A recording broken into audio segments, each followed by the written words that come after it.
Hey, thank you for watching / listening to another episode of whatever you're listening to. Paranoid American Podcast, Occult Disney, Paranoid Programming, Sound Science. There's a bunch of them, but whatever it is, I appreciate that you're listening / watching to this right now. And if you really want to support Paranoid American, if you didn't know this, in addition to being a podcast, we've actually been publishing comics since 2012, so over a decade. While I was still at Disney, I started this company to publish a little book called Time Samplers, and it's exploded into 60 different titles at this point. And the biggest one just launched, at least at the time of recording this, but it's at nasacomic.com, stands for Never a Straight Answer, and it's about Stanley Kubrick directing the moon landings. And I just want to show you some of the cool kind of exclusive things you can get by backing this thing early. So if you go to nasacomic.com, it'll automatically bring you to this Kickstarter page. And you can see, bam, hit our goal at the time of recording this, 100%. So it's definitely going to be made. So you'll absolutely get a copy of this thing if you back it. If you're listening to this in the future and this page isn't here or brought you somewhere else, then likely you can just buy it right now. So you have to skip all this and just buy the damn thing. But here's a couple little previews of artwork. Here's different variant covers that are for offered. This top left one, I actually have in print. I got a couple of prototypes printed up just to make sure that it would look good. It looks great, looks amazing, full color, gloss pages. It's got a nice hefty weight to it because it's 40 different pages of all unique art that you haven't seen before. There's also going to be a variant cover. There's going to be a hollow foil cover. And then there's a little postcard print that anybody that gets a physical copy of the comic in any form, they're going to end up getting this postcard size print here. Here's some different artwork samples from the 3 different artists that contributed to this book.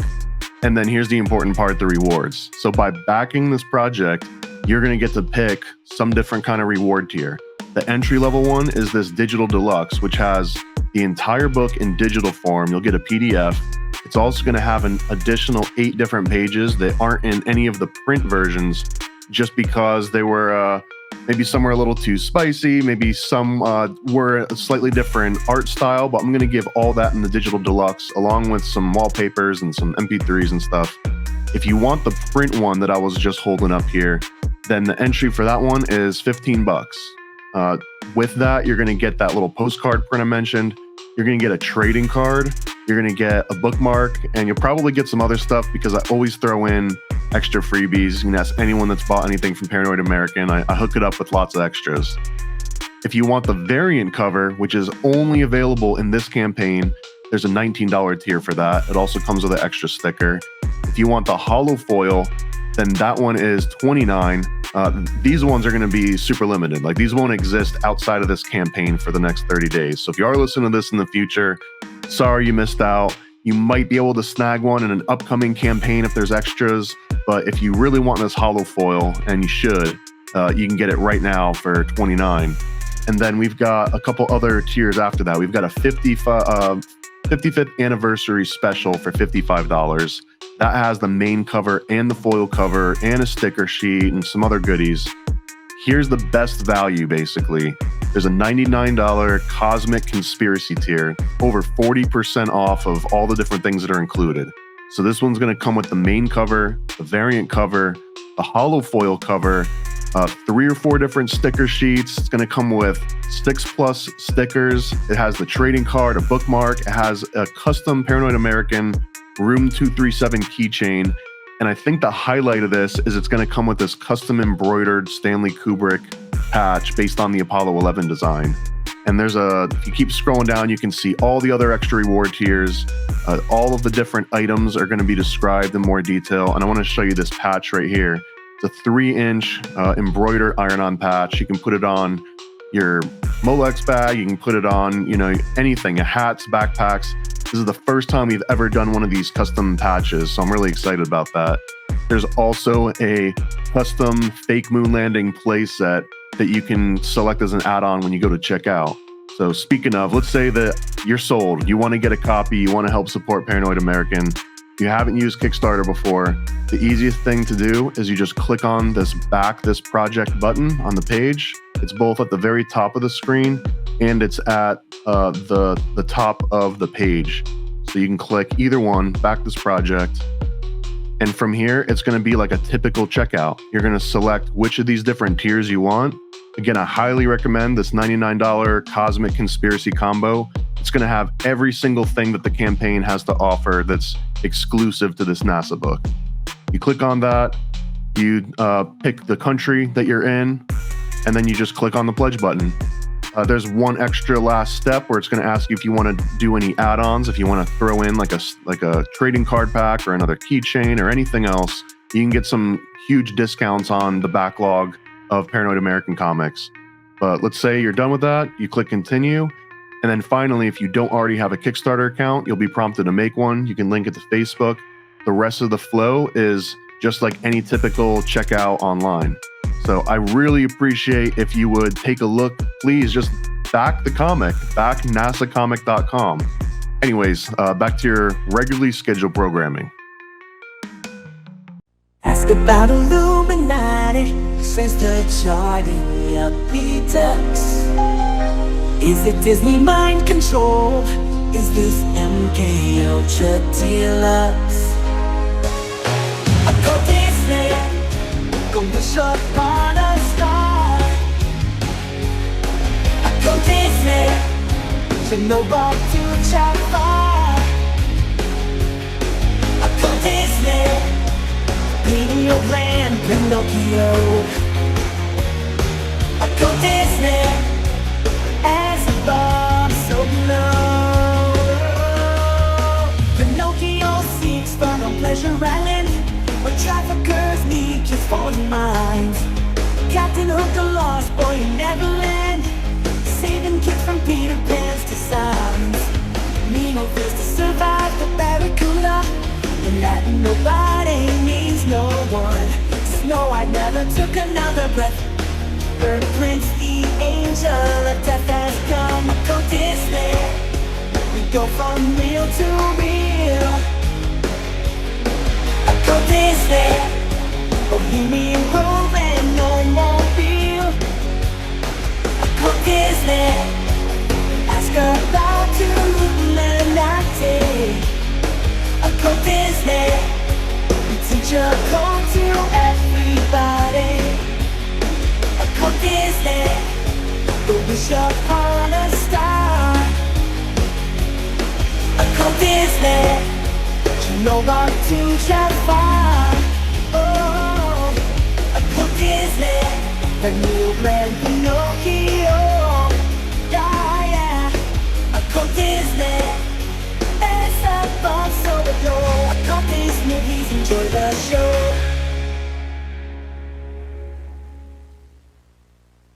Hello, welcome to the Occult Disney podcast, where we are taking a world tour, as Walt Disney Distribution did, to Japan with Studio Ghibli's Spirited Away, or as we call it around here, Sennochi Hero. I think it's a better sounding title. Hi, this is Matt here, sounding like a frog. Sorry, y'all. Feel for my classes yesterday who had to listen to me read a test to them in this voice. Thomas, Paranoid Americans there. What's up? I'm going to unofficially call all the Ghibli movies that we're doing, if we were to put them in a collection, it's going to be called the Ghibli Bits. Yeah, sure. That sounds about right to me. So, yeah, we were talking last week about, do we do these? And for me, one, yeah, in Japan, we have to do these. These are as popular, if not more so, than Disney films in Japan. There's a couple like Ghibli theme parks, nothing like Disneyland size, but you know, Ghibli Museum to Ghibli theme park, all that sort of stuff. Kids watch this. This played a lot in my house when my daughter was growing up. My mother-in-law and my wife are like terrified of this movie, but the kids kept watching it, so that was kind of fun. It is a little bit creepy, which I think the format of this episode might be a little bit unique because now Matt's sort of an expert on like Japanese culture, at least out of the two of us. Congratulations, you're now the expert on like all things Ghibli and Japanese culture related, and probably even anime. So I've got so many questions, but the very first one, which I think is good to open this whole little episode up with, is how the hell did this become a good match for Disney? Like there's blood and there's like weird, I mean, there is kidnapping and there is a kid. The Disney proxy, I guess, is alive, but it still feels way out of character for Disney to have anything associated with, and not through like Touchstone or something. Explain it. Explain why this is even in the Occult Disney list. I think a big part of it is Hayao Miyazaki, who is basically the Japanese Walt Disney. So he started making films. I mean, he was animating in the 70s, but he started putting out these Ghibli films in the early 80s. And I guess this is about 10 or 11 films down the line. So there's Kiki's Delivery Service, My Neighbor Totoro, if you've seen those are all big ones. And then Princess Mononoke really was the first anime to make a splash in like art house theaters in the States. So that's the one I saw, and I think that one was phenomenal.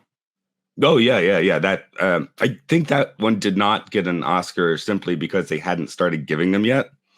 For Weird Chop, the 2001 Oscar went to Shrek for the first animated feature Oscar. Second year was Spirited Away, which came out in Japan the same year as Shrek, but since it came out in America a year later, they put in the next Oscar year. So I did go see this in the theater. I was working in Maine at the time, and I saw the dubbed version, and that's Disney put a lot of salt in here. John Lasseter, I think, was actually like in communication with Miyazaki somewhat, so he had a little bit of a not executive producer, but he gave notes for this movie. He was like, they need more kidnapping, and they were like, "Oh, fine, okay, more hugging, please." But yeah. So this was kind of like Disney trying to be like, okay, let's take this art house thing a little bit. They didn't edit it much. This is the end of the 90s when the Weinsteins and Miramax are taking foreign films and just chopping them up into ribbons and then putting those out into the States. So Disney was kind of championing this one a little bit, as in, no, we're not chopping this one up and making it weirdly palatable for American audiences. It is what it is. So I guess prestige is what Disney's looking for with this. This is kind of like a different art level than their normal movies, Even Pixar's got a different feel to it. Some blood. Is this just like a Japanese version of how Pixar is to Disney? Like it's like an extra wing, or because it sounds like this is just strictly a distribution deal. Disney was just like, hey, we've already got movies and distribution channels set up with all these different retailers and theaters and yada yada. So you can just plug into that, and then we take a cut. Or is there like actual more collaboration between Disney and Ghibli going on behind the scenes? A little bit of both, but mostly the first. They were pretty hands off with the Ghibli stuff. But I like when I was doing some research for this, I was actually surprised how much some of the Disney people did just give notes for this film. Like they did see cuts coming up and stuff. So I thought it was just a finished product and they took it and put it in theaters. But there was a little bit of back and forth. But the Ghibli definitely got the final say on pretty much everything. What's the chance that we see, or have there been Ghibli characters in like a Kingdom Hearts game? Oh, I don't think there has been yet. I guess they're probably next time they do a Kingdom Hearts, they'll probably like throw in Star Wars or something. I guess that's the plan. But I don't know. Do you think Ghibli is far enough removed that it wouldn't even be included in like the expansive world of Kingdom Hearts? Well, I mean, it could fit in, but there is again sort of this like sanctity to the Ghibli thing, especially the Miyazaki films, because he runs off and wins Oscars for most of these movies. So is he still alive? Yes, he's retired like 8 times. I think he said he was going to retire after Mononoke, and then it was like he was having friends over at his house or something, and there was like a 10-year-old girl there, and for some reason that inspired him to make this movie or whatever. He blames it on the 10-year-old girl. Every time I get out, they bring me back in. One of the difficult things here, and I'll use Toy Story actually as the analogy, because you come into Toy Story and there's a fair amount of like American culture there, right? It helps to know who Mr. Potato Head is or what an Etch-a-Sketch is. There's also a lot of inventions by the filmmakers in Toy Story. And American audiences, we watch it and we know what's already something and what's being created for the film. We know Woody and Buzz didn't exist before that. Spirited Away is kind of the same thing for Japanese culture. There's a lot of things in here that Japanese people would recognize from folk tales, things like that, but also a lot of Miyazaki creations in this film. So that is one difficult thing watching it from the States, kind of knowing like what's what. And some of it's very much in a gray area too, because we're talking about kami, gods of places and things. So you just make one up for anything really, and it fits in culturally, but it's not something that's pre-established necessarily. So so here's an example of one of those that hopefully I'm not jumping to the very end, but it seemed that a huge linchpin of this entire story hinged on the names of these characters being severed or modified in some way, and it had like a magical spell over them, right? So the main girl's actual name, and some of this is going to be weird because it gets translated into English, and then like I guess that some of the translation doesn't work perfectly, but her name is Chihiro. But once she transitions into the spirit world and she leaves the physical realm, I guess, or just like the reality we live in, and she goes to this new dimension, they start calling her Sen. And I had to like look this up. Like, why the hell is her name Sen all of a sudden if her name used to be Chihiro?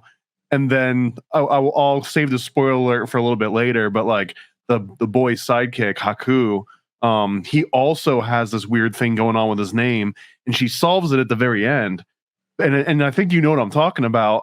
How much of that, like how much of the Chihiro name and then the Sen name, like would people in Japan just like understand that versus it's like a puzzle to solve that gets revealed at the end? Might have to do with the kanji. Like if you look at the kanji, there might be similarities, or we're cutting the kanji in half, and then the sound changes. That's exactly what it is. So the name Chihiro, I guess, has like two characters in kanji. One of them is Sen, and one of them is Hiro. But if you put them together, it's Chihiro, not Sen Hiro, I guess. But if you take off the hero part, which is what they literally do to the girl, so as she transitions into the spirit world, she gets this new name, which is just Sen. So they basically took the end of her name away from her, and that kind of signifies removing her physical power, like removing that part of her. And then the rest of the movie is sort of her having to make herself whole again. And when she makes herself whole again, she just gets the kanji of hero back as the suffix, and then she turns back into Chihiro in the physical realm again. Do I have that loosely correct? That's loosely correct. Although I go by Matt, not Matthew, so I've tossed for the most part, tossed the final three letters but when of my you first throw name. But Hugh away, your name doesn't turn into like mash. You know what I mean? It doesn't change the phonetic quality to it. But in this case, Chihiro turns into Sen Hero, right? So yeah. It's not like her name they take the hero and then her name is just like Chi, which I guess makes sense because it's more of like a guttural or just like a random noise, not like a name, but I don't know. I will say my Japanese reading is not good, but when that's a pretty simple kanji, so I can recognize that one, and I usually recognize and think chi or she, so I wouldn't think Sen, but yeah, there are alternate pronunciations. Like my daughter's name is Hana, and there's two completely different kanji you can choose for that name. So, excuse me. When my wife went with the one we went with, it was the slightly more complicated one that's a little more symmetrical, which is also the slightly less common one. So kanji gets weird. Yeah. Like Haku, for example, I don't know his kanji, but I do know that Haku, because I teach kids a lot, Haku is vomiting, like Haku. Yeah. So I'm guessing his name is not vomit, and then it's added with another kanji at the end, right? So his full name is Kohaku, and it stands for the Kohaku River, which is the river that apparently she fell into as a kid. Like there's a whole backstory to it. But yeah, they call him Haku. And then I guess as soon as she figures out that his name is actually not just Kohaku, but his full name is Kohaku River. So when she says, "Oh my God, you're Kohaku River," then he also gets to kind of return to the physical realm, or at least he like levels up somehow. It's interesting. Like it breaks a spell over him. I guess he's not a boy. He's the kami of the river, right?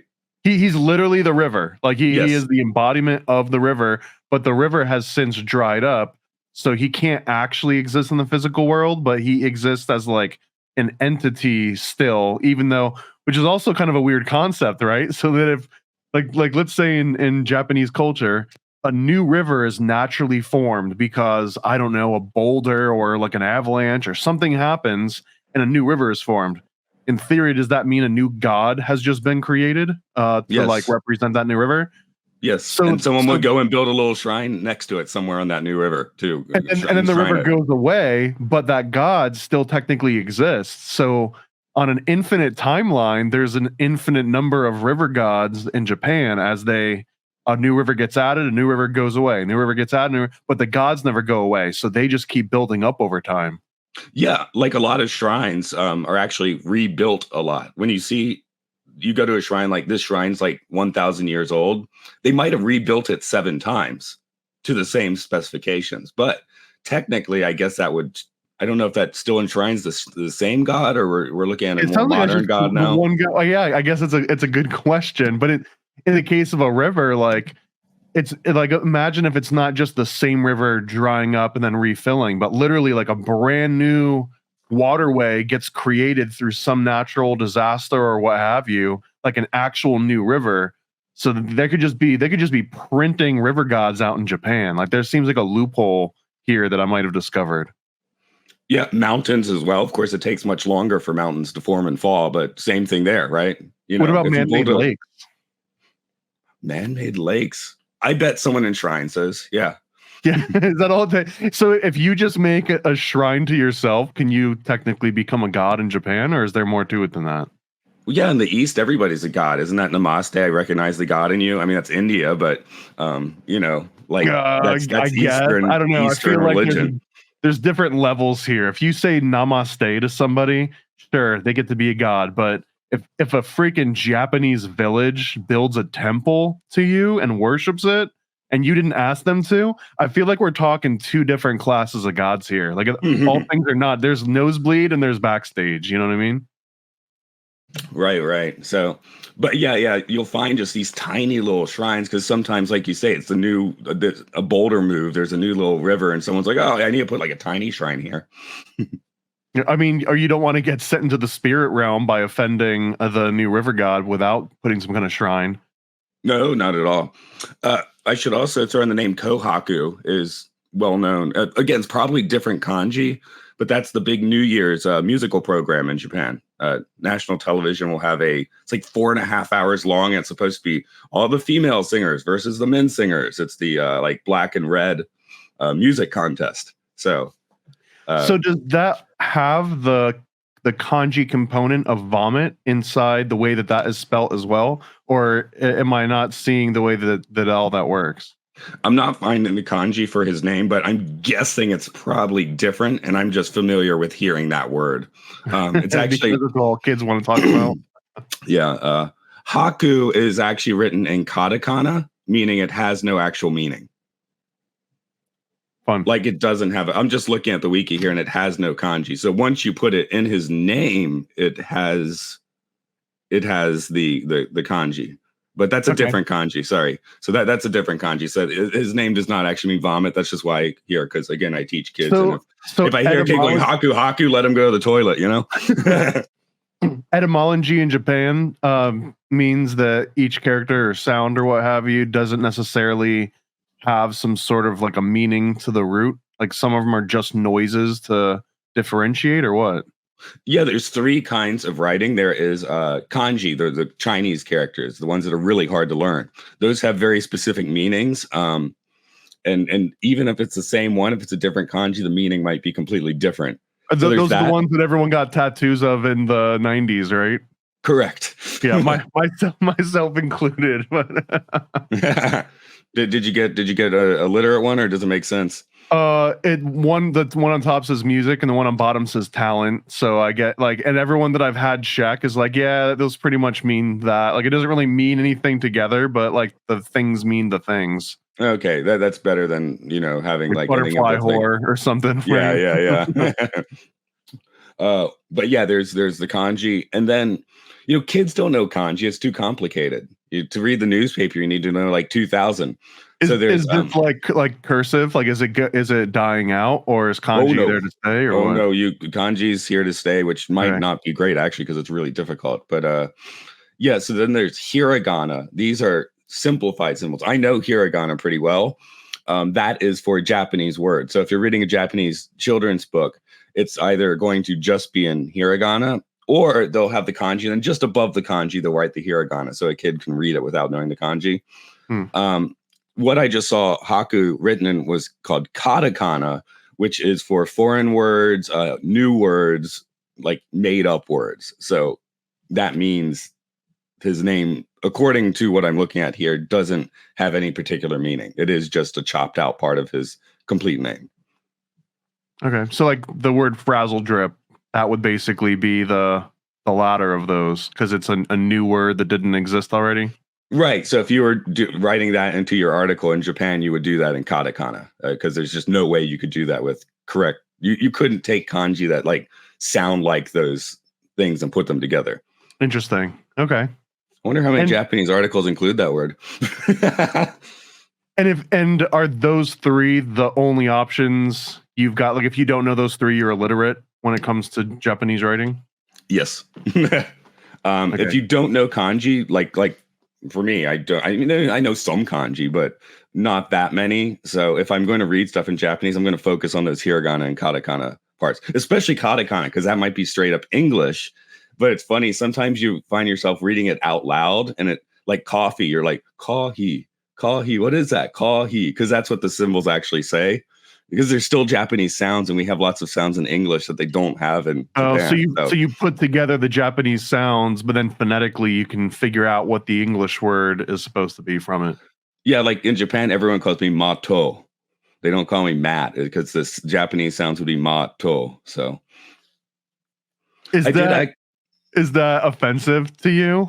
No, that's fine. That's when I ask for the video game username, I always put a Mato. So so yeah, in all video games it's Mato. That's fine. Yeah, actually watching this movie, I thought it was funny because my family name is, I mean, people usually can't pronounce it in America. It's a Kamajis, but those are actually all Japanese sounds. The old man that's in the basement of the bathhouse in this, with many arms or whatever, I actually noticed that his name is Kamaji without the last sound of my name. It's basically my family name without the last sound. So, you have a personal connection with this now with the Spider-Man? Yeah, I have a personal connection with the Spider-Man. Yeah, no. When I first met my wife, though, we were trying to like jokingly find kanji that fit my name, and like Mashu is how you say Matthew. So we were like, oh, you can take kanji that makes that mean really smelly, like Mashu. so I was like, oh, if I ever have to use kanji, I'll use that. And then I think she explained kamages when we found the funny meaning was like having a butt problem or something. That's how she explained it, because English is not our first language. I'm not going to forget that one. That one's going to come into that'll be useful at some point. I'm sure it will. Yeah. So I can smelly butt stuff, Matt. No, Matt. It's having a butt problem, really smelly, because you do the family name first, right? So, so I can take kanji if I want to transliterate the kanji. I can do that. I mean, there's other things you can choose too, of course, if I don't want to insult myself horribly, but of course you want to do that. One interesting thing, because I was thinking when basically she takes your name and then you don't remember your name, which is kind of like our social security system, in a way, right? Because isn't it like when you're born, the all caps version of your name is like the government owns it or whatever? Is that how it works? Yeah, or that you can look up your social security number on some like open trade market and see how much your social security number is worth, or that some people even claim that is a bank account number, and that if you can figure out what bank it's held at, you can just go and read. I don't think any of that is true, but those things come up very often in like conspiracy theory 101, especially when you get into the sovereign citizen world of things where you're never driving, always traveling. Yeah, to be clear, I really don't think Spirited Away was going for that. That just, came to mind as I was watching. I have all theories that I'm absolutely positive that Spirited Away has like no intention of, but I guess that there's a word that I've learned recently. It's synchromysticism. And it also means that it doesn't matter if the people making the thing had anything to do with all of the synchro magical things that come from it. So in other words, it's just like a free ticket to speculate. So that's what we're going to do. Yeah, no. And some of them might be more of a hit than you think, so that happens. Lizzie McGuire is dead, man. That's synchro mysticism right there in a nutshell.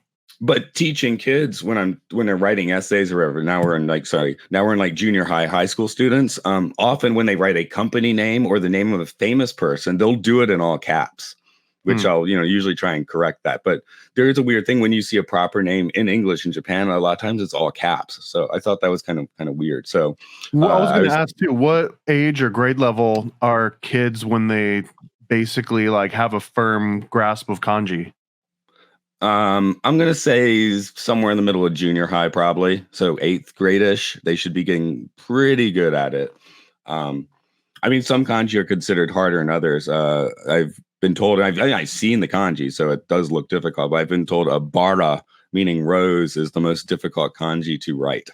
So does this mean that a typical 8th grader in Japan could just run circles around you when it came to kanji? Easily.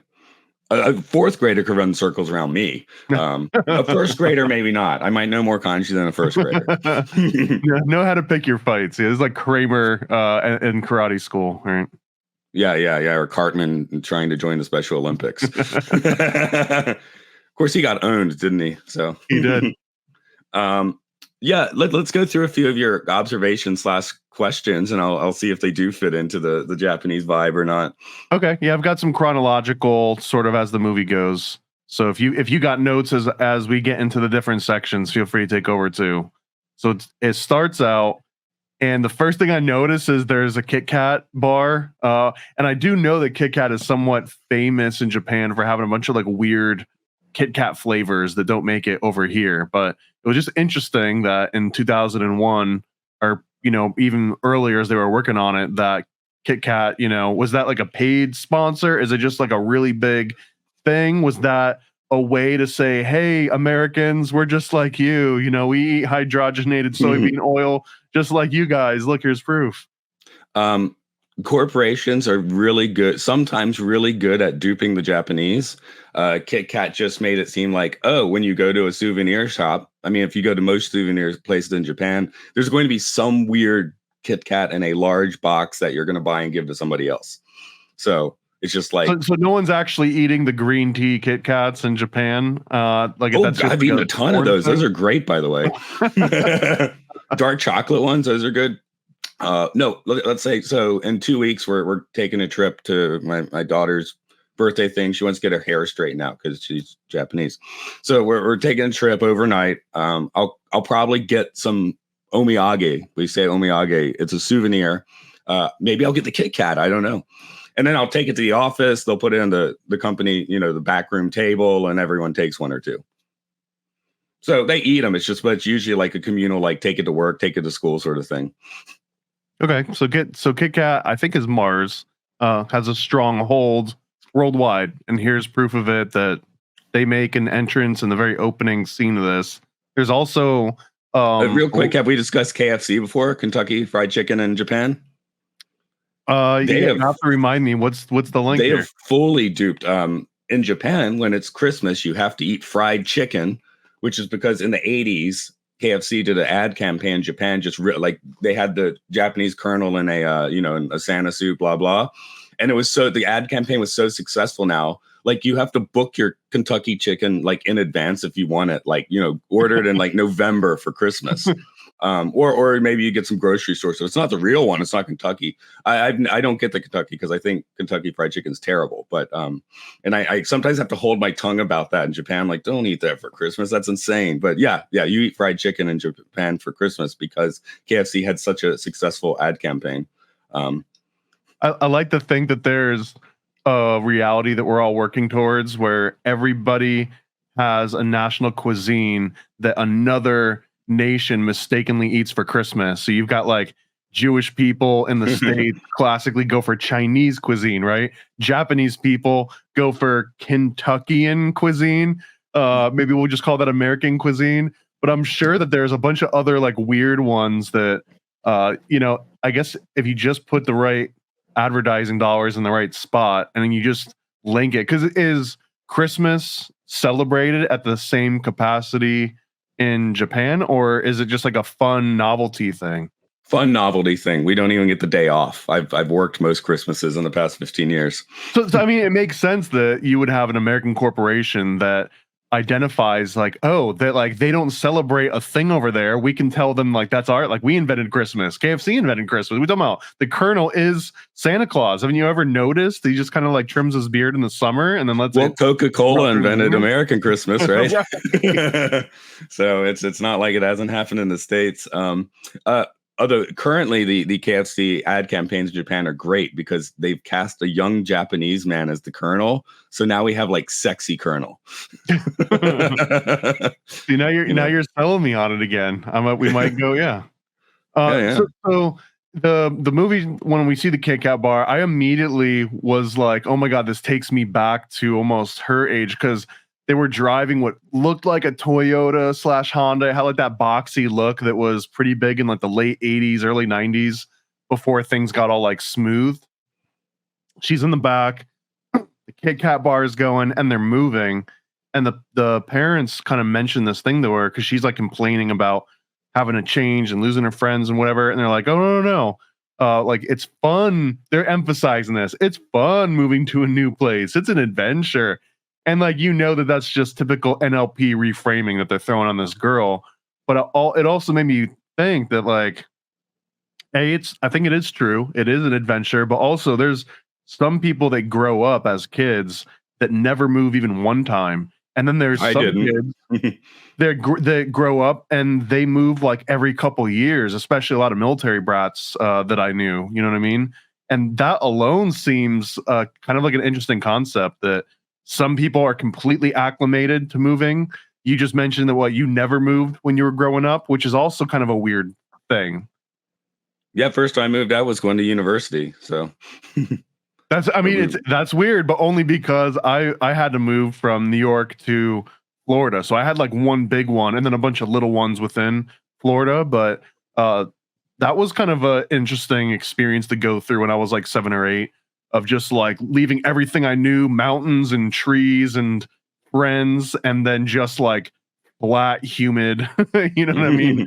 And like weird people. Like I was no longer with my people once I went to South Florida, at least. So I don't know, that those different things are interesting little anomalies that this movie made me think of. And so they're driving to some place, and then the dad decides to take a shortcut, classic dad thing. I guess that goes beyond all cultural barriers. Is it like dads are always like, I know a shortcut, and the mom's like, no, don't do that. So maybe that's just ingrained in us.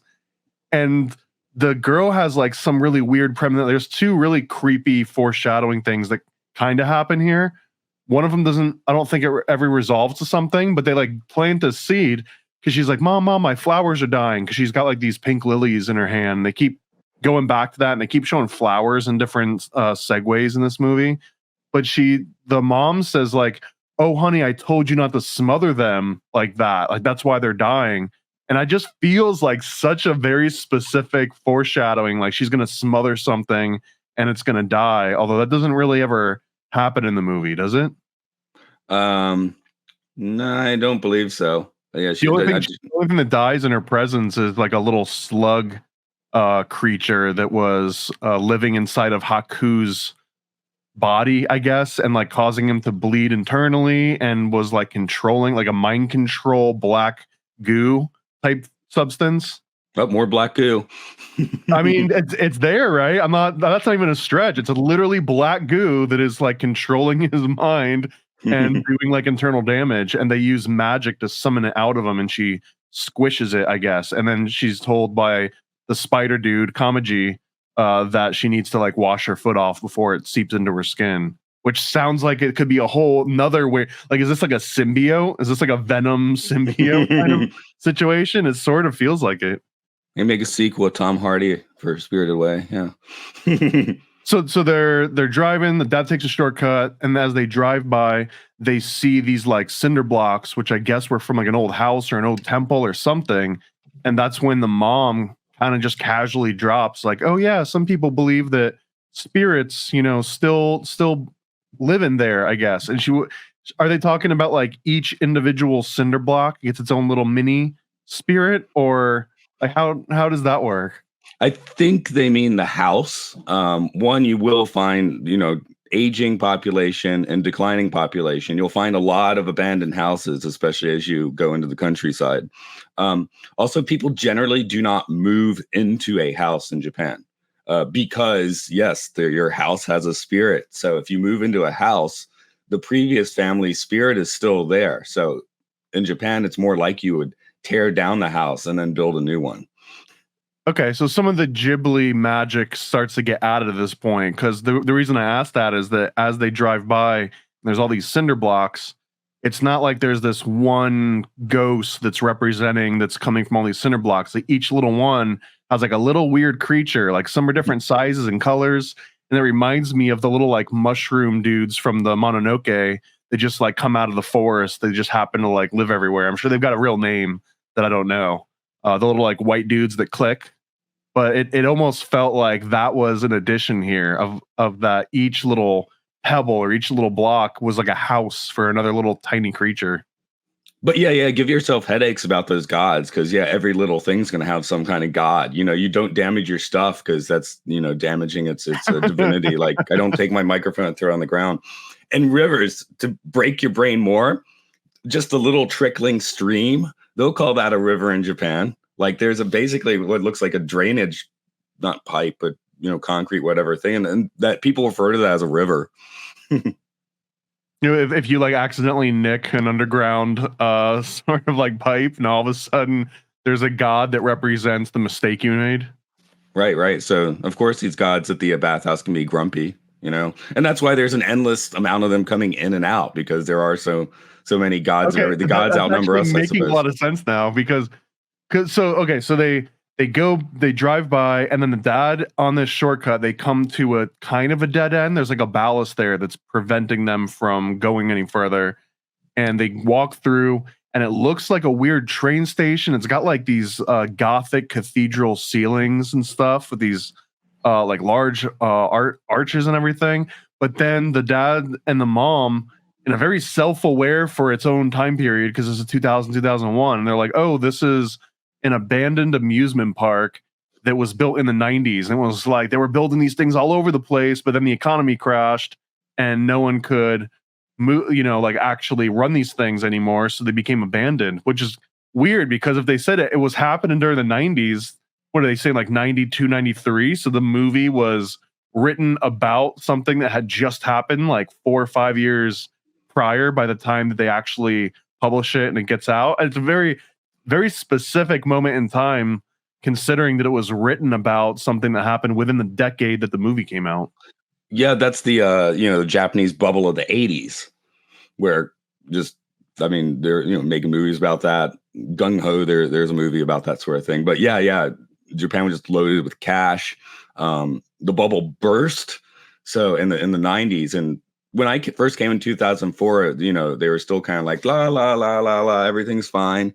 Now the economy is starting to actually kind of like tank it a bit. So we'll see. What was the bubble bursting? Like what was making them flush with money in the 80s, 90s?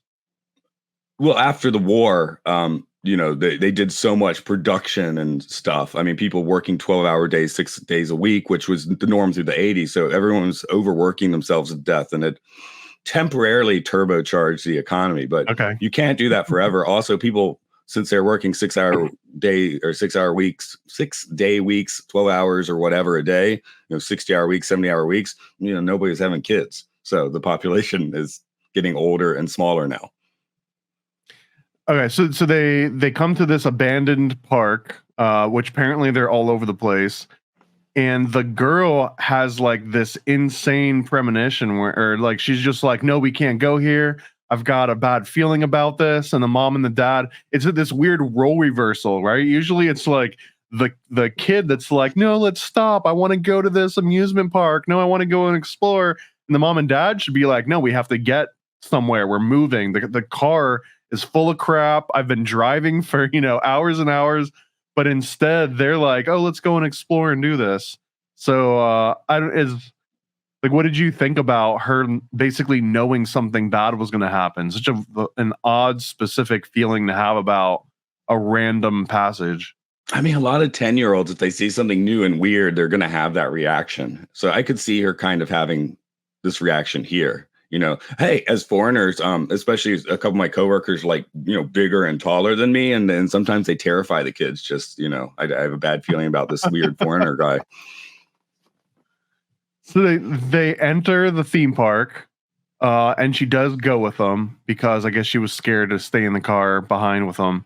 And as soon as they walk in, at least what I noticed, the first thing is this huge all-seeing eye on the side of the building. Like, it's the biggest sign inside. Like, I guess if you were walking into Disney World in Orlando and you see Main Street USA and you see like the ice cream shop and like the Continental, whatever, like all the signs that are plastered up and down the streets, it's sort of the Japanese version of that Main Street USA. I don't know what you would call it, kanji Japan or whatever. But the biggest sign that they focus on and then they pan down is this huge all-seeing eye, and it had all these kanji characters in it. And because we're living in the freaking future now, I could take a screenshot of the movie and paste it in the chat GPT, and it would say, oh, that's the kanji character for this. Here's what it means. Here's the context, like everything. And I can even put like the entire screenshot, and it would read all the signs and tell me what all the different words meant. So none of them made any sense to me in the movie, because the big all-seeing eye sign that we see, it says salt. And then under the eye where that says salt in the middle, there's a huge sign that just says eye. And then under that, there's a sign that says something like 1,000 eyes. And I'm like, what the hell does any of this? Why is there a huge eyeball sign that says salt and then 1,000 eyes? What does any of that have? Are they just random characters they just threw in there aesthetically? The salt might have something to do with touting like the bathwater, because you'll often find signs at onsens, hot springs, like that talks about the chemical makeup of the water in that area. So they actually might be touting like a certain kind of salt is in this water, which is good for your skin or something. Just as a conjecture. So so here's all of the descriptions, which may or may not have been totally accurate, but the biggest sign said salt in the middle, inside the iris of the actual eyeball, and then under that it said it had a kanji character which either means eye or look. The next sign that was right under that also had a big letter that said eye. A sign that said eye strain or fatigue. Another one that said beautiful and exceptional. 3,000 eyes. Overextended route. And then another tiny little sign that said Buddha arrives. So, I mean, it's just like a smattering of random stuff, or is there a theme there that I wasn't picking up on? I think they might be suggesting that the chemical makeup of their water is nice enough that it will make you more beautiful. It will heal your fatigue and you will become great again. I'm thinking that's kind of what it's saying, because it will translate weird. I should read the fortune I have in my, if I haven't done it before, I have my weird fortune in my wallet that I, from like 20 years ago, that I keep because it's just so weird. It's like transliterated like twice. So yes. Yeah, I used to love, there was a website. I know it wasn't Japanese. It was mostly Chinese, but it was called English. Oh yeah, I know that. Yeah, that was one of the funnest ones. And an awful lot of it is Japanese, by the way. Some great shirts, man. Like, and I think like, so let me ask you that. If someone's wearing like this crazy offensive shirt, where the hell did that shirt come from? Was like, are they making that knowing that it's a hilarious like mistranslation and that people can get away with wearing it because it's like a hilarious, or is it unironic? Are they like accidentally using the worst phrases ever, like hard R's and like F words and all kinds of weird things? Like, is everyone in on it? It's just like kanji on a shirt's cool in the States, right? English on a shirt is cool in Japan. And if it says, hey, go fuck yourself, baby, on the shirt, they don't necessarily, you might see a like 65-year-old woman wearing that shirt, and I'm pretty sure she's not being ironic. I love that. My daughter has a few of these shirts where it's like just like one word that like doesn't make sense out of context, like like sincerity. It's like, what? Or what are some truly bizarre ones I've seen on shirts? Sanctity, things like just weird things. Like, why does the shirt even say that? It doesn't make sense. So, well, here's another example of just like a random word that didn't make sense to me. The bathhouse that she ends up going to, right? That Sen goes to. It has the word oil all over the place, or the kanji for oil. Like, are they bathing in oil? Again, that might be a chemical makeup thing. I wonder if it has something to do with the geothermal thing, because the hot springs are usually based around like volcanic deposits or chutes or whatever how that works. Okay, so there might have been some theming that I just wasn't picking up on. But so before they get to the bathhouse, the first really big moment happens in the movie, I guess. It's like the defining moment is that after they venture, the parents smell food and actually, let me rewind 2 minutes. When you were looking at the eye, culturally, and they have a specific shot for this, probably what's more important is they cross a little trickle of water, which, like I said, is a river in Japan, and that is culturally the threshold into the spirit world for Japanese. Okay, I didn't even notice the little trickle that they walked over. I'm sure I saw it, but it didn't register as anything significant. So I guess just them crossing over that tiny little trickle, that had more importance than the parents finding this like magical food. I guess that's what triggered the magical food. It's like one of those video games when you walk through that freaking door and like the bad guys just spawn immediately. So they walk over the little trickle of water, and now the demons are spawned inside the level. Yeah. The yokai, they can be good or bad. That is thing. Demons is not an incorrect word to put on it, but you have to take in the very old form of the word where there are good demons and bad demons, daemons or whatever. So her parent, and there's all kinds of weird rules that I don't necessarily understand. You just have to like accept it when it comes. And I don't know if that's Japanese or if that's Ghibli. But like, for example, the parents, they find this food and there's no one around, and they're like looking for people, and they're basically like, oh, well, we've got money. Like, they literally say, it doesn't matter, we've got money, that'll fix this problem, paraphrasing a little bit. Like, if we can just eat this, and if someone comes out and they're upset at us, whatever, they'll charge it to the card, we're hungry enough, we're just gonna eat this food.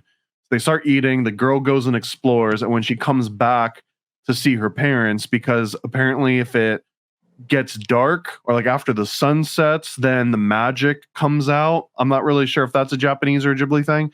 And then that happens, the sun sets, it gets dark, and when she finds her parents again, they've transformed into these huge pigs that can't stop eating, and they just keep eating all the food. And the essential premise of the movie from that point forward is she needs to save her parents, convert them back into humans, and get the heck out of here. But as soon as they turn into these pigs, I'm just like, there's no going back from that. There's like, this is over. This is donezo for this girl and her family. It's not the case. Spoiler alert. But how much of that is Japanese and how much of it is Ghibli? Like, all of it. Well, one, the parents are mildly dumb, but the honor system is weirdly well and strong in Japan. You're not going to stop and find a gigantic feast lying on the table in an abandoned park. Maybe you don't want to eat that. That is stupid. But there's like vegetable stands where there's no people there, and there's just a bucket, and you take the vegetables and leave the money. A lot of Saturdays during my lunch break, I walk by this. It's like a bookstore, and there's the main bookstore, the cafe, and then 3 doors down, not to reference that band or anything, but it is a literal 3 doors down is a small used bookstore / CD store. So I'll go there on my lunch break sometimes, get like really cheap CDs of, weird, crazy stuff. I got the Beverly Hillbillies 1965 album last time. Not a soundtrack. It's them singing the songs in character. Anyway, there's nobody at the counter there. There's just a sign saying, go to the other store to buy your stuff. So I could easily just grab and go. And just no one does that in Japan? Pretty much no. Especially not in the countryside. It doesn't sound real. Like, I feel like you're lying to me, or you just don't know. Like, you just don't understand how Japan really works. Just I was walking in my American perspective, like it just doesn't exist. Like there's no honor system. You know what I mean? I once a week, or not more than once a week sometimes, I was walking around at like 10:30 at night last night with a Gibson guitar on my back. So I wouldn't do that in America. Yeah, that's crazy. Maybe one day. Yeah. So no, it is crazy. You can't even park your car somewhere that's like slightly not a great area. Lock all the doors, like put tint on, have a little sticker that's like, please don't rock. Like someone will still smash into your car and steal all of your stuff. So I guess that's not the same thing in Japan. Yeah, I still remember when my dad and I went to see the movie City Slickers. That's when we came out and had no radio no more, in the car. But no, Japan just it is weird like that. Like I remember I first came to Japan, I thought it was weird that someone would like leave their phone or whatever on like at the mall food court. They go to get more water or something, they just like leave their phone or whatever like on the table, and they come back and it's still there because no one's going to take it. So okay, so the little trickle. So they're not thieves. Let me put it that way. The parents are not committing the sin of thievery. They are planning to pay for it. That in Japan, what they're doing is legit. The gluttony part is their problem. Right, but the gluttony doesn't set in until they become pigs, which feels like entrapment in a way. Like you can't magically turn somebody into a pig as they're eating and then be like, "Oh, what a pig." Like, I don't know. That's kind of a self-fulfilling prophecy. Like, in the West, aren't these fairy rules? When you eat the food of the fairy world, you become part of the fairy world. That's kind of the rules here. I guess so a little bit. Yeah, it's weird that they were willing to pay. The honor system is prevalent in Japan, or at least it's like a knowledge thing, and that it wasn't like they were going to show up and eat food and like dine and dash. Like they were ready to pay for it.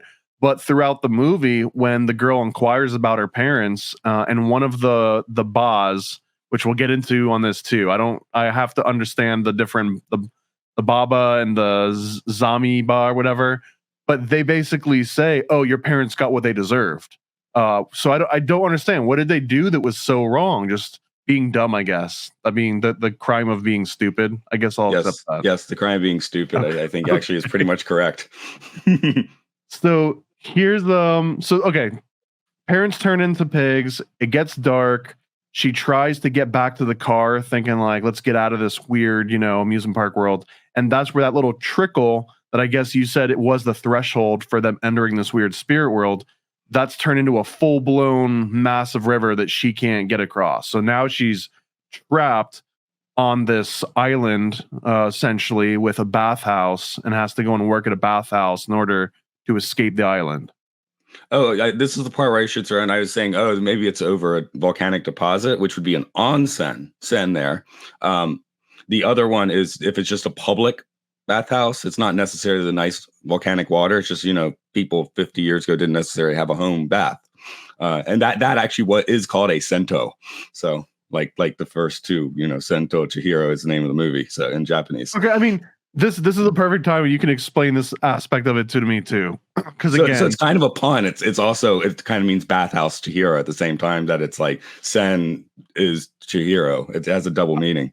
I like that. I get it. I'm trying to understand a bathhouse in general, because I guess like I've always known about this concept of like natural baths and like public bathhouses, but as an American, best country in the world, by the way.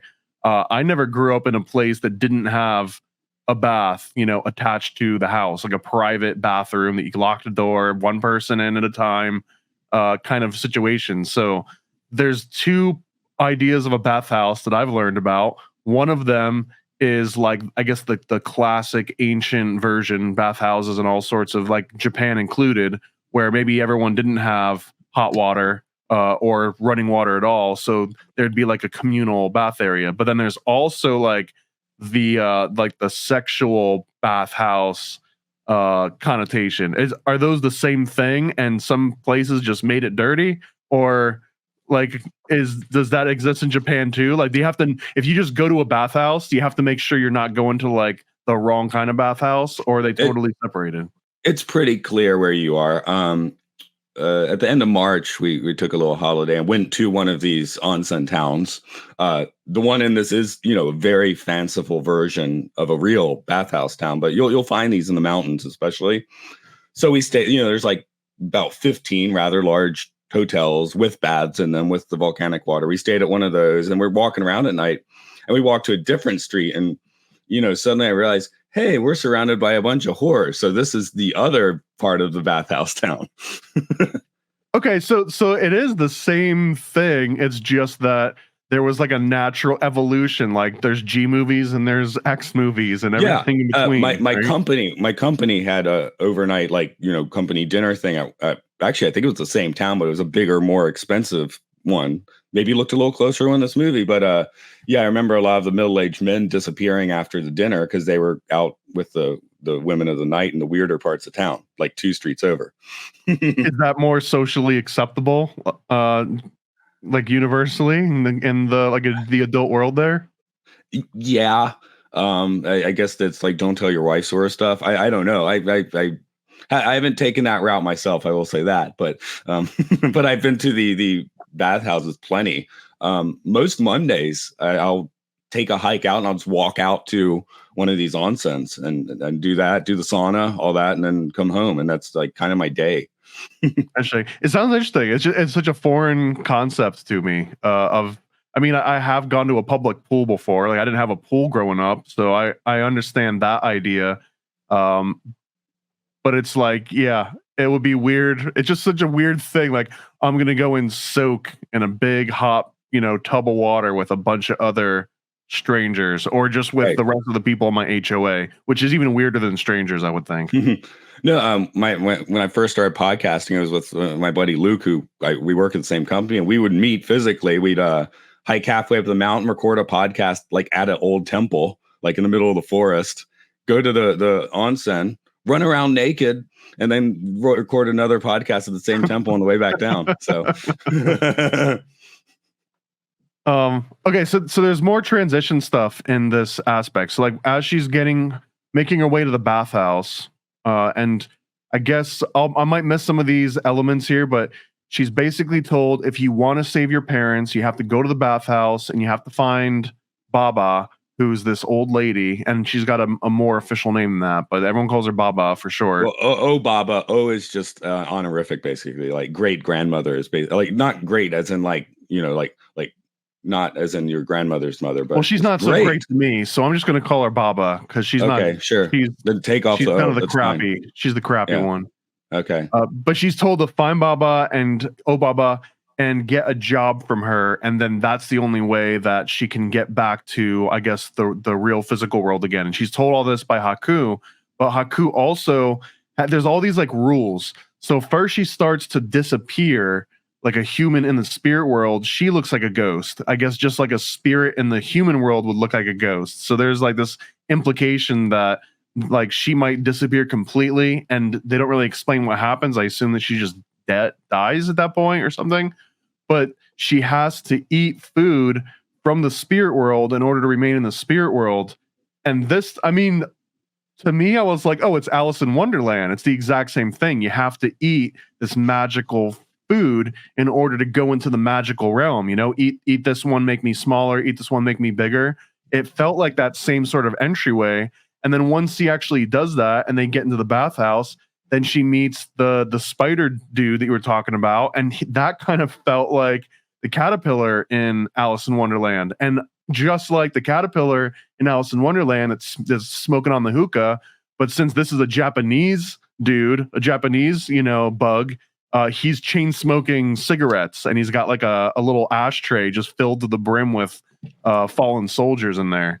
So that, I don't know. I thought, did you pick up on any of that, like the Alice in Wonderland sort of feel to that? I now that you're saying it makes sense. I guess it makes No Face Kalnashi sort of our Mad Hatter, So absolutely. There's a lot of correlations to all that.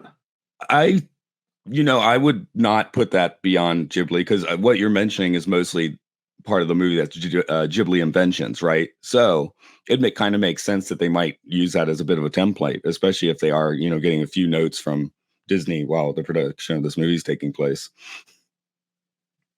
What else? Haku puts an actual spell on her, or like helps with some kind of spell, and he says, "In the name of the wind and the water within me, unbind her." and that somehow frees her from the physical realm, and now she can fully, as she eats the food, she can like enter the spirit realm. I don't know what the rules are here. She also has to hold on to them, and she can't make any noise, including just her breathing. So she holds her breath, but then like she lets her breath out and everyone can see her. But then all of a sudden, no one cares about a human like within 10 minutes of that. So did I miss something? Like, how come at first no one can know a human's here? They'll all freak out. Everyone will come after you. And then as soon as she goes into the bathhouse and gets a job, now it's just like, oh, yeah, there's a human here. Oh, well. I feel like some of that's like kind of applying like kids' nightmare logic, like even now I'll wake up at like wake up at 5 a.m. I'll be doing something weird with my legs that has some weird rules attached to it that make no sense because I'm not fully awake, So I kind of feel like it's that kind of thinking. Okay. But yeah, because I'm thinking about food. So this is a shrine though. People would put like a little bit of sake or like a little food offering at the shrine. I feel that was the closest thing I could think of to otherworldly food. But then again, this is not a shrine or a temple. This is the bathhouse. So yeah, this is where it's kind of gray area. Like there are places in Japanese culture you could think about, but it's not like specifically that. And in the case of the bridge crossing, I think that is kind of just like kids' nightmare logic because this is Chihiro's increasing nightmare, Oh God, and I have to, man, I'll have to look it up as I'm talking about it, but the perfect time to bring up, is it Hiro Bashura or Kido Bashura, which was the living pillar, which is something that is in Japanese culture where they would bury a living person under a bridge as they're building it, specifically to kill that person so that their ghost protects the bridge itself from other like bad spirits or evil doers, I guess. And then they would do this to all sorts of like really important castles and structures and anything that needed like supernatural protection, like that extra level, they would just bury a live human being. And it was big on bridges. I guess that's where it really started, was on bridges. And part of it too, the reason that I even found this is like really interesting is there's like this human sacrifice aspect to it. So that if we're going to build a bridge that crosses this body of water, it could be risky. Like someone might die crossing that bridge at some point. Either the bridge falls apart or the water comes through and it drowns you or it takes you away. So it's like if you preemptively sacrifice somebody to that bridge, then it will protect the next 100 people that have to cross it or the next 1,000 or anyway, that's that concept of what I think they call it the human pillar, which is like my favorite part of culture. Although I don't think they don't do it as much anymore. I don't think they do it quite as much. Yeah. In Asia, but I have found incredible. I won't go on too deep of a tangent, but I've found really incredible examples of this happening modern day in the Philippines and in like I think in like Vietnam or like some weird little pockets where they still do it in 2024. That if you're building a huge like corporate building, like the CEO comes in and they do all the regular anointing, and then on the way out they pay some like local street urchins to go and kidnap someone and kill them on the building site and put their body under the foundation that gets poured. Because why wouldn't you do that if you're about to spend like 7 digits or more on this huge building endeavor? Why wouldn't you throw someone $200 to murk somebody? And just it's like a Pascal's wager for contractors, I guess. And meanwhile, you live on one small island among 1,000 small islands. No one's coming after you, right? So anyways, that was it's just like an interesting aspect of that whole like river thing. The other thing that happens when she meets, I'm gonna call him the caterpillar guy now, even though I know he's kind of like a spider man. He's like grandpa of the gods. He's grandpa. Like grandpa of the gods, and he's got all these little like dust mite creatures that are super strong, and they're moving coal into this sort of like engine that he's keeping running, that's providing, which it's like, I guess it's not all geothermal, like volcanic energy that they're pulling out of the earth here. Like there's actually, this guy is responsible for generating the extra heat and energy, right? Do I got that? Yeah, I guess that's You where know? it's a Sento and not like a onsen with volcanic water because he's heating it up. Again, Sento's the name of the movie. But yeah, those are, I guess they're not dust mites in here, but the exact design was used 10 years earlier in Totoro, where they're cleaning the rural house, the countryside house, and that is something you would tell a kid in Japan, like we're cleaning out these little creatures, which is what we're seeing carry the Okay. coal. But and it's interesting too because They're basically dust bunnies. she notices one of those dust bunny coal creatures can't hold the coal or whatever the hell it is that it's mining, and she goes to help it, and the guy yells at her, and he's like, finish the job, like bring the heavy piece of coal and throw it into the fire. And she does that, but when she does that, all the other dust mites get mad, and he's like, well, of course they're mad at you, you're taking their job. And it was just like, here comes this foreigner from another dimension, and the first thing that she does is she starts stealing jobs from the freaking dust mites that have been there and like trying to just earn their way through. So that's kind of funny. And also Japan is somewhat isolationist in that way. So I don't know, like, you are the little girl, right? You are sent to Japan and you took some dust mite's job at some point. Well, that is an issue in Japan. Again, smaller population, they need more foreign workers. So only in like the past 2 or 3 years, I started noticing, especially 7-Elevens no longer tend to have Japanese employees. They're like Filipino or something else more and more these days. So that's actually been a real recent change. But when this movie was made, yeah, it was pretty hard to find foreigners doing many jobs. And it still is, but it's becoming more common now.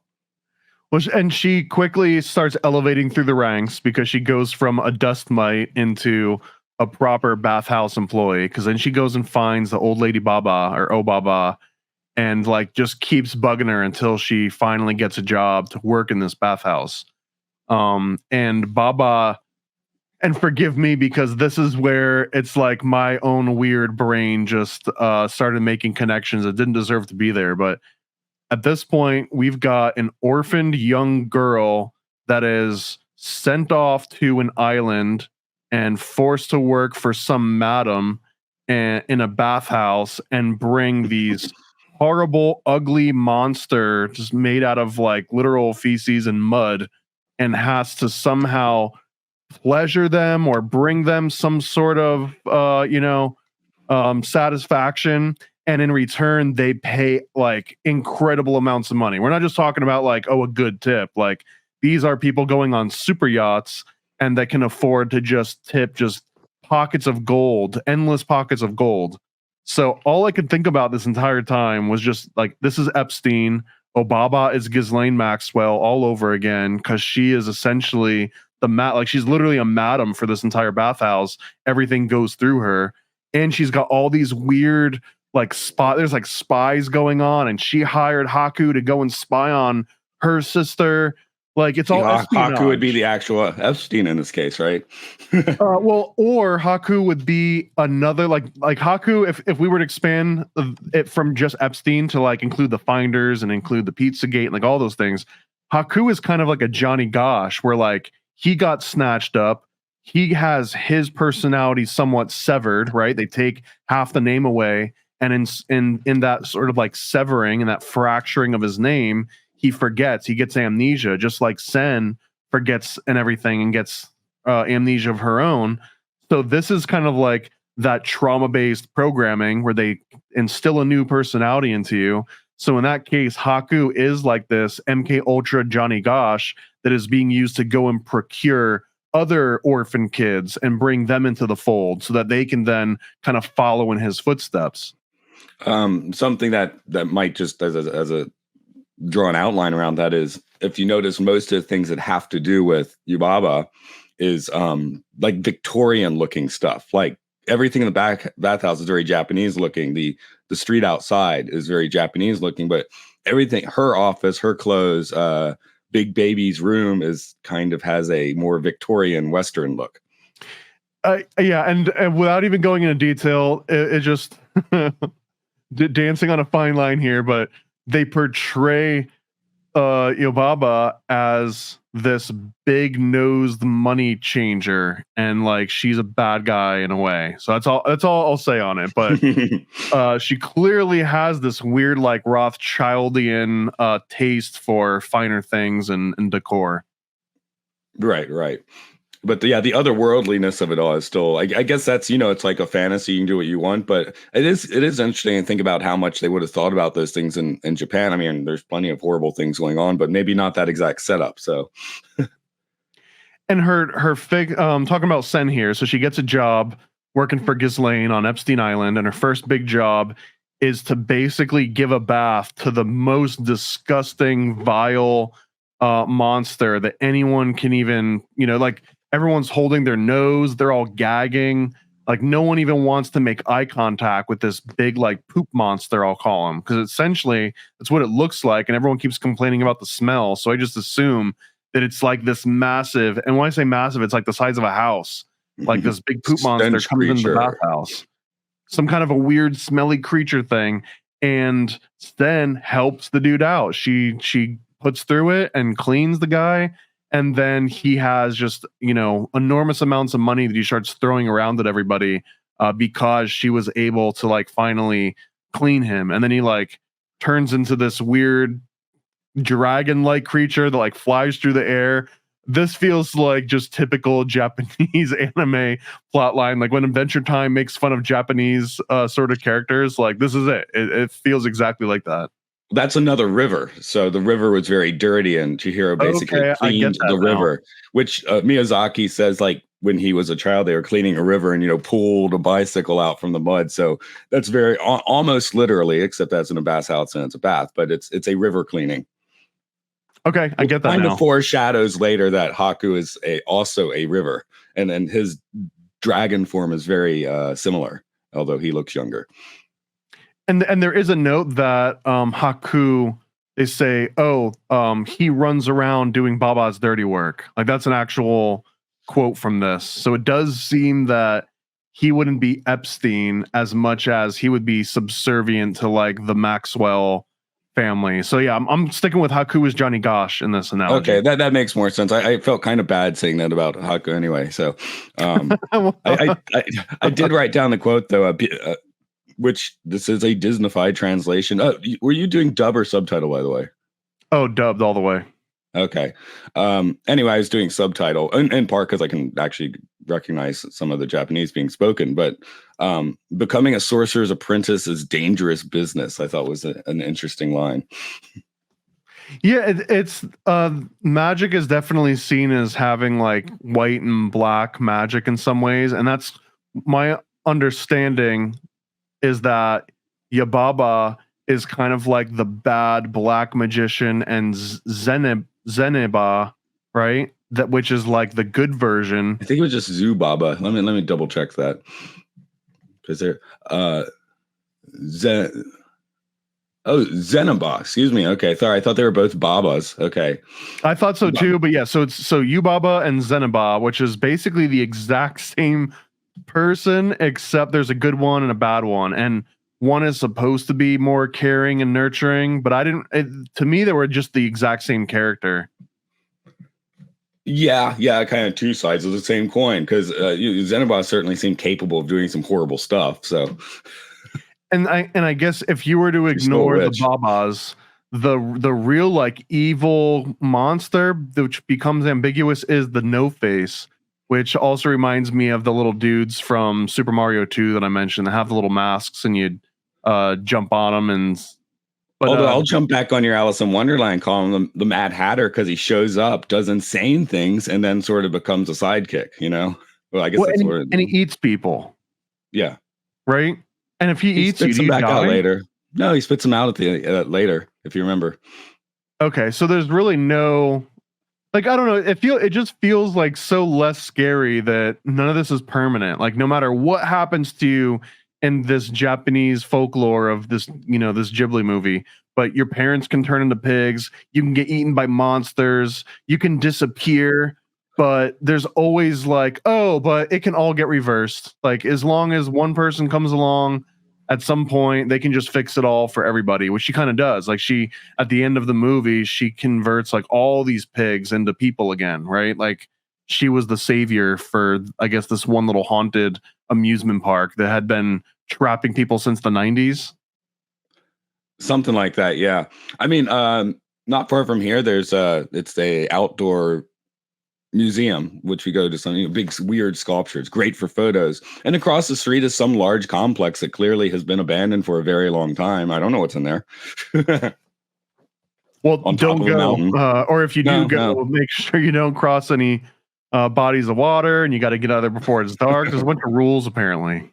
Yeah, exactly. But yeah, we're looking at like, children's nightmare or dream logic for a lot of the stuff in this movie, which is this how the honor system still operates in Japan? Is everyone's just like terrified that some river monster is going to like come and eat them if they don't throw $1 into the basket after they, take a watermelon?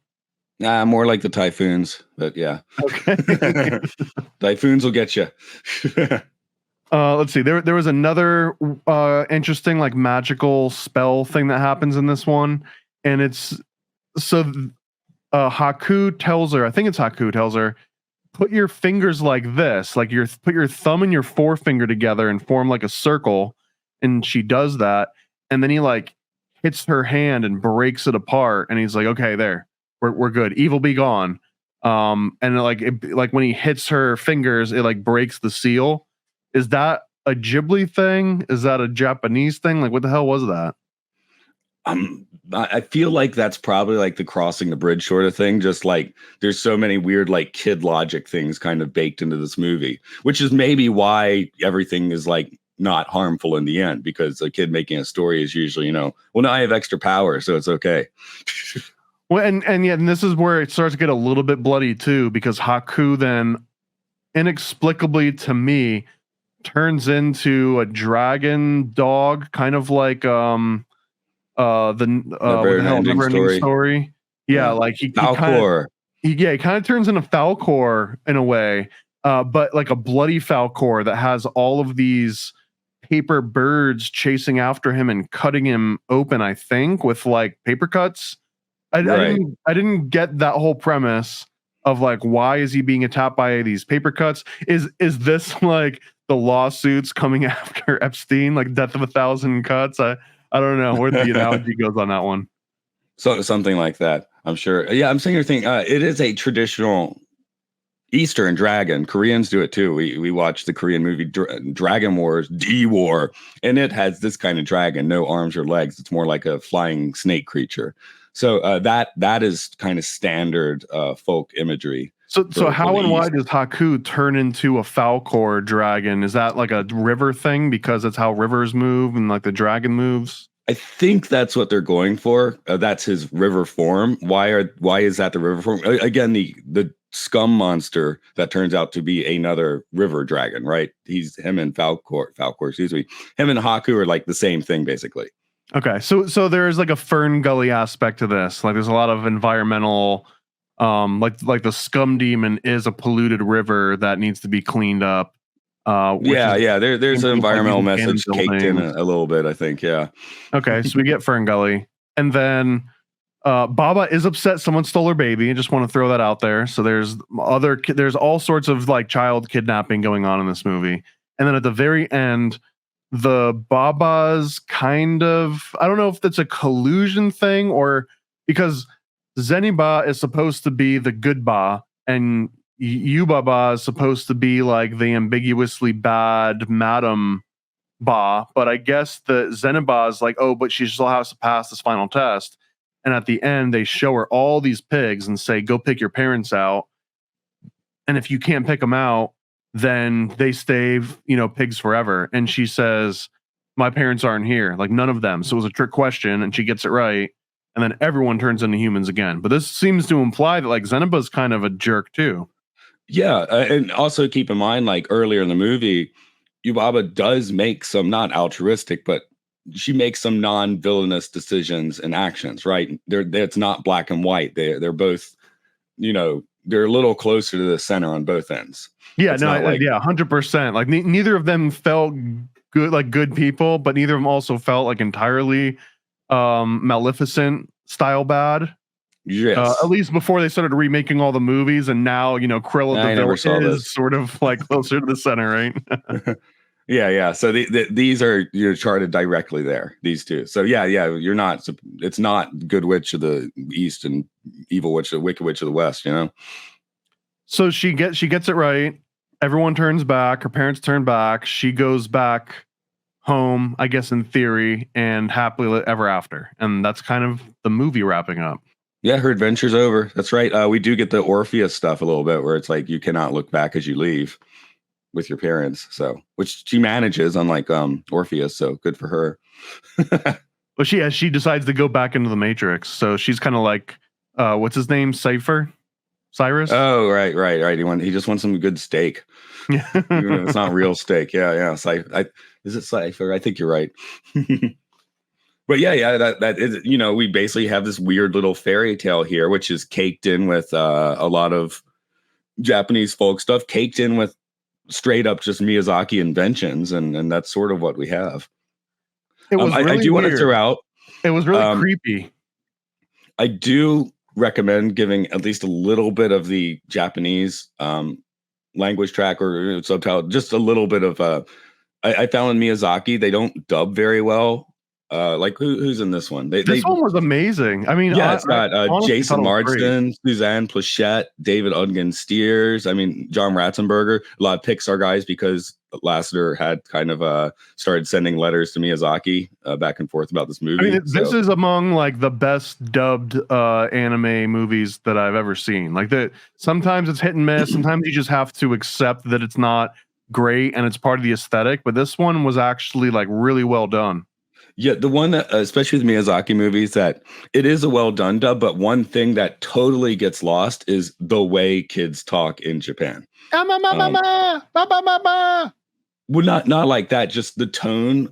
Like a lot of times, and actually it was funny. One of the guys I podcast with said that Luke and myself, we both live in Japan, and now it's rubbed off on our friend in Atlanta, where you're kind of make a point and then, which is just something people, especially kids, but everyone does in Japan. These little ticks that, you know, are in the Japanese dub of the movie that you cannot translate, because cartoon voices in America usually end up needing to sound like this. Whereas, you know, you'll get a much more understated, you know, from the kids in the Japanese dub. There's just a certain tone to the voice that they always screw up in the English dubs, like across the board. Basically, I've never seen a English dub of an anime that has kids that gets the kid tone right. It sounds better when they speak in American. Yeah, but I would say, like, maybe look at one of the scenes with Haku and Chihiro particularly, and just watch that scene like in Japanese, and you know, it has a different feel to it. Just the tone. Well, of voice I sure as hell am not doing that today, because it's July 4th as we're recording this, so I ain't listening to that Japanese stuff. We're going to listen to American movies. Yeah, there is a good point to watching. I mean, especially the first time, the dub's not a terrible idea, because you're not reading the subtitles and you can pay attention to the visual components of the movie. But I have had students that were like, oh, I want to study more English. I think I'll study Miyazaki movies in the English version. I'm like, no, do not do that. You're going to, because if your first language is Japanese, do not watch the English dub of Miyazaki, you know? Listen to the Beatles, watch some English movies. Don't watch Miyazaki in Japanese. And go watch some Beatles movies. Yeah. Go watch the Magical Mystery Tour movie. Ever seen that one? I'm not big on the Beatles movies. I've seen Ringo Starr in a couple of weird movies where he just like pops up, because I guess he was big with like Satanists in Hollywood. Right, yeah. The Magical Mystery Tour was basically after their Epstein had died, their manager, Brian Epstein. So they were kind of adrift, and they just went off with some money and a bus and some people and tried to make a movie, and it's like a psychedelic disaster. So, but it's pretty fun. And I also know, I mean, great segue for the next project that I got going on, which is NASA comic. And there's this rumor that, well, I don't even think it's a rumor. I think it's been detailed in a few different memoirs at this point, but the Beatles wanted Stanley Kubrick to direct a Lord of the Rings musical starring the Beatles. That is correct. He was working on 2001 Space Odyssey at the time, so he didn't and the Apollo space mission. So he didn't have a lot of extra free time between working for the CIA and working for Hollywood. So he declined on that. But the comic that I'm working on that'll be out at nasacomic.com, it kind of supposes, what if that really did happen? What if they showed up and he was like, I love everything about this. I'm dropping everything to make this movie. And there's like 4 or 5 pages dedicated to this one premise, including like a whole colorful splash page that has all of the original Beatles dressed up as Lord of the Rings characters. Oh yeah, that sounds like fun. I was sitting here thinking the one I've decided to start pushing the Friedberger producer was the guy who faked the moon landing, because Kubrick looked good, right? So I want to give the guy who did the 3rd season of Star Trek and the 2nd season of Space 1999, and he killed a few other shows. I think he's the one that did it, because the footage looks like garbage. Well, I feel like if there's any truth to this at all, it's because Kubrick was able to do a couple things in Strangelove. One of the things was that he somehow was able to piece together what the inside of, I guess it was like a B-52 bomber, like some sort of a top secret bomber at that point. He was able to surmise what the inside looked like down to like the finest of, Kubrickian details. And so that after he released the movie, he was kind of called in by some of the high brass or CIA or someone. And they were like, how the hell did you get access? Like, how did you know what the inside of this top secret aircraft looked like?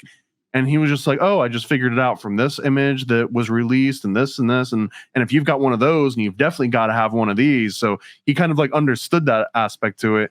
And the other part was that scene where they're actually inside the plane and it's pointed down, that was all green screen at the time. And when Dr. Strangelove jumps out and he's riding the bomb, with like the lasso and everything, even though now it kind of looks, like dated CGI. But again, at the time, that was so far beyond what anyone else was doing. So those two elements combined, somebody was impressed enough in CIA / deep state, whatever you want to say. And they were like, Kubrick, you've impressed us. Here's a blank check. Do what you do. And at that point, he could have hired on the guy that you're talking about. Right. Who then did a bad job, which was not why they would have hired Kubrick, but whatever. I guess we got to the end of Spirited Away then. Did I answer all of your questions too? I think so, yeah. No, I feel like I'm an expert, and that if I just take 2 months of Duolingo, I can just run circles around U2 and kanji. Yeah, probably. Maybe I'll ask again for Toy Story 3, but which big baby do you find more disturbing? This one or the Toy Story 3 big baby? Probably still the Toy Story 3 one. This one I'm not a fan of the big baby in this one, but I did think it was cool that the 3 rolling heads kind of could transform into this big baby creature thing. And it reminded me of a bunch of weird Japanese video games I used to play as a kid on my Sega Master System, which I can't remember what it was called outside the States, but it was not the Genesis. It was their answer to the NES. And there was this freaking weird ass game called Teddy Boy, which is a tiny little Japanese kid with a hat and a gun, and he just shoots monsters. And there were these little freaking jumping head monsters that would stack themselves up and stuff. Anyways, as soon as those dudes came on screen, I was like, oh my God, this is out of that game Teddy Boy. So I feel like the weird rolling head thingies are a Japanese and not a Ghibli thing. Yeah. I mean, a lot of the basic images, same thing with Pokemon. That's why there's 1,000 plus Pokemon plus evolutions. A lot of them are based on, folk little yokai monsters or whatever. Hey, I'll go ahead and plug Luke's podcast. Luke loves Pokemon. He's a Pokemon obsessive, and he goes and does 5 to 10 minutes kind of a scripted, thing talking about where this thing came from in Japanese culture or whatever. So it's not that popular now, but a few years ago there was Yokai Watch, which was kind of like an American might think it's a Pokemon ripoff to a certain extent, but in Japan it's no, it's just another property based on our folk monsters. Same with Digimon, right? This happens a lot in Japan. I mean, if you think of Spirited Away and just think of everything in the bathhouse as being different Digimon or Pokemon, it kind of tracks. Yeah, I mean, I related to cryptids here. Like you can make a Bigfoot movie and it's the same thing, but it's not like you're ripping off other Bigfoot movies because Bigfoot like supersedes all these things. All the cryptids do. You can make a Mothman movie and it doesn't mean that you ripped off Mothman prophecies. Right. But yeah, I guess we'll wind this one down for today. I just plugged his podcast. What else do I have? Oh, I for someone that's interested, I just put this on yesterday. I started a new podcast feed, which you will not hear me talking on. It's called Binaural Infinities. It's like 20 to 30 minute like binaural head trips, because I was like, hey, might be useful in podcast form. You're on a train, you're walking, and maybe you shouldn't walk, or maybe it'll be fun. I don't know. Anyway, there's like 20 to 30 minute mind trips for meditation, reading, vibing out, that sort of thing. It's called a Binaural Infinities. I think it's already up on Apple Podcasts, so it's out there for any interested parties. Of course, you mentioned the NASA comic, which is your big deal, but anything else rolling right now?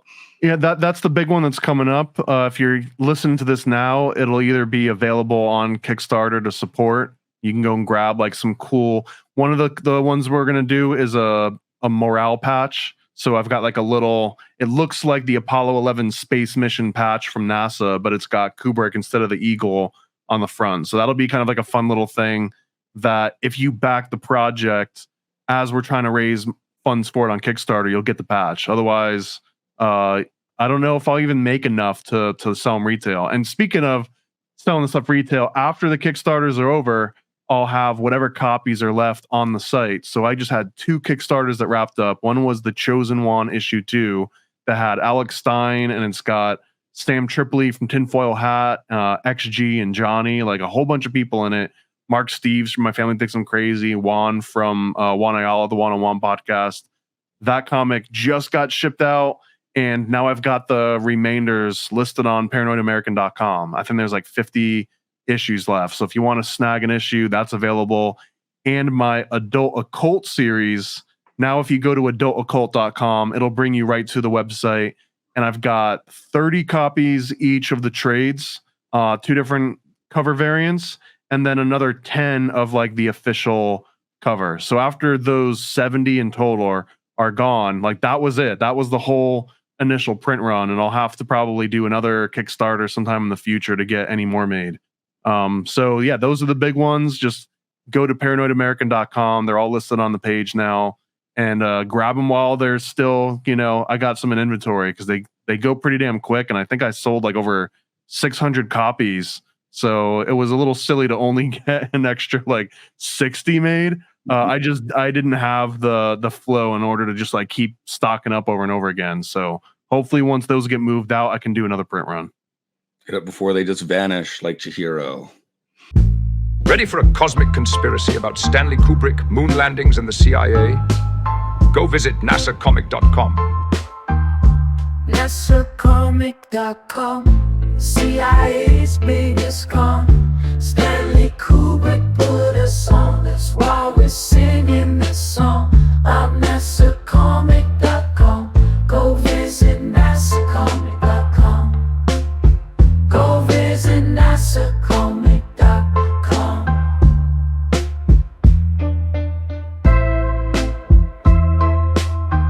Yeah, go visit nasacomic.com. Oh, nasacomic.com, CIA's biggest con. Stanley Kubrick put us on, that's why we're singing this song. I'm nasacomic.com. Go visit nasacomic.com. Go visit nasacomic.com. Yeah, go visit nasacomic.com. Never a Straight Answer is a 40-page comic about Stanley Kubrick directing the Apollo space missions.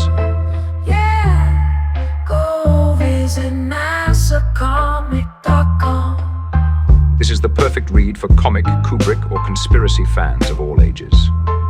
For more details, visit nasacomic.com. Spread the word with propaganda packs, all for just $40 shipped at paranoidamerican.com. Paranoid propaganda packs. We got facts on these sticker slaps. So grab yourself a stack and go attack.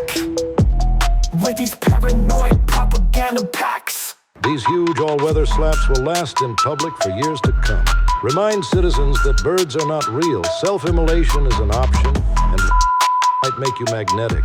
Do your part and get a propaganda pack today from ParanoidAmerican.com. Yeah, paranoid propaganda packs. We got facts on these sticker slaps. So grab yourself a stack and go attack with these paranoid propaganda packs. What are you waiting for? Go to ParanoidAmerican.com right now and get a paranoid propaganda pack.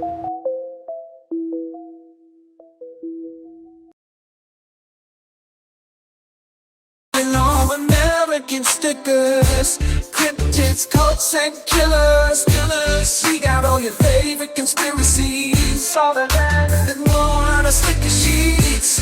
Paranoid American stickers, they'll make you smile and snicker. False flags and secret societies, all of these and more on our sticker sheets. Explore the unique with Paranoid American sticker sheets. Unearth tales of cryptids, cults, and mysteries through each sticker. These won't last long. Get yours now at ParanoidAmerican.com. We're all American stickers, cryptids, cults, and killers. We got all your favorite conspiracies, all of that and more on our sticker sheets. Paranoid American stickers, they'll make you smile and snicker. False flags and secret societies, all of these and more on our sticker sheets. What the heck are you waiting for? Discover the extraordinary with Paranoid American sticker sheets. From cryptids in the night to cults out of sight, each sticker is a unique find. Get yours now at ParanoidAmerican.com.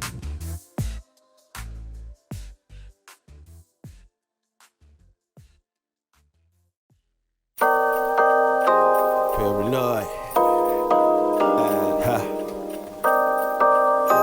Yo.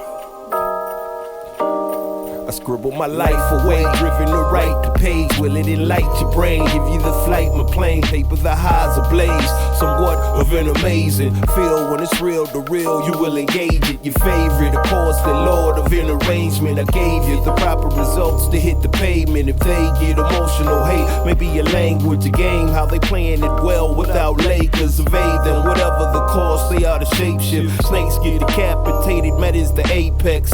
Execution of flame you out, nuclear bomb distributed at war, rather gruesome for eyes to see. Max them out, then I light my trees. Blow it off in the face, you're despising me for what though? Calculated and rather cutthroat. Paranoid American must be all the blunt smoke for real. Lord, give me a day away, vacate. They wait around to hate whatever they say. Matters not in the least bit. We get heavy rotate when a beat hits, so thank us, you're welcome. Fuck the niggas for real, you're welcome. They ain't never had a deal, you're welcome. Man, they lacking appeal, you're welcome. Yet they doing it still, you're welcome.